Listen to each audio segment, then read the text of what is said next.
It was supposed to be a calm, policy-focused evening broadcast, a routine segment on statewide redistricting. The studio lights glowed warmly, the host's voice carried that calm Sunday evening tone, and Governor Greg Abbott sat with the confident smile of a man who believed he had all the talking points ready. Then, across from him, Congresswoman Jasmine Crockett adjusted her microphone, tapped a neatly organized folder against the desk, and offered a polite nod. Abbott might have mistaken it for courtesy. In reality, it was the silent countdown before detonation. Opening exchange. Host: Governor Abbott, you've defended the new voter map as fair and representative of Texas population.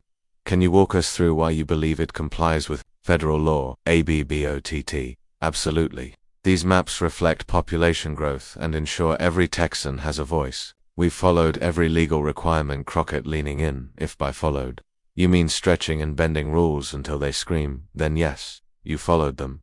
The host freezes for a beat, eyes darting between the two guests.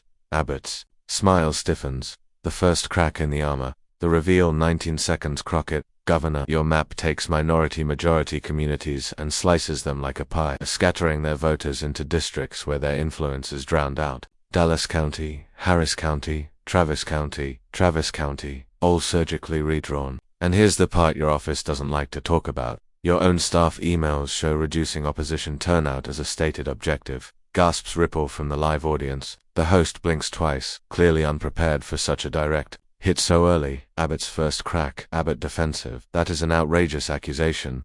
You are distorting the process. We've complied with the Voting Rights Act. Crockett: Governor, I have your district-by-district demographic breakdown right here. District 14. Split 3 ways to dilute black voting power. District 22.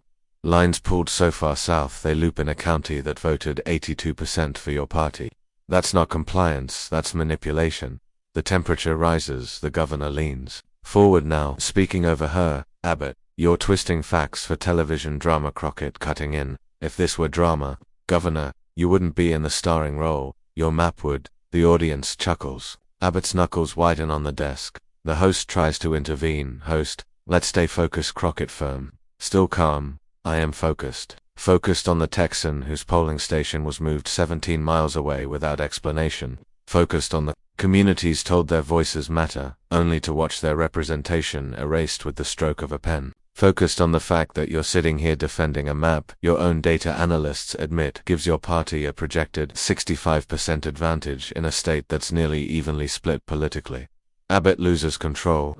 Abbott slams a hand on the desk, the sound echoing in the mic. Abbott: I will not be lectured by someone who doesn't understand how governance works. Crockett.com smile. I understand it just fine. I just refuse to excuse it when it's used to cheat. The audience erupts into applause. Abbott turns sharply to the host, but his voice is raised. Words tumbling. Abbott: this is slander, pure and simple. Crockett: no, Governor, this is evidence, and evidence doesn't care about your feelings. The closing strike. Crockett: you can redraw maps all you want, Governor, but you can't redraw the truth. And the truth is, Texans are watching and they will remember who fought to make their vote count, and who fought to make it disappear. Abbott stares at her, visibly rattled. The host calls for a commercial break, but the damage is done. Cameras capture the governor leaning back, jaw clenched, while Crockett calmly sips her water.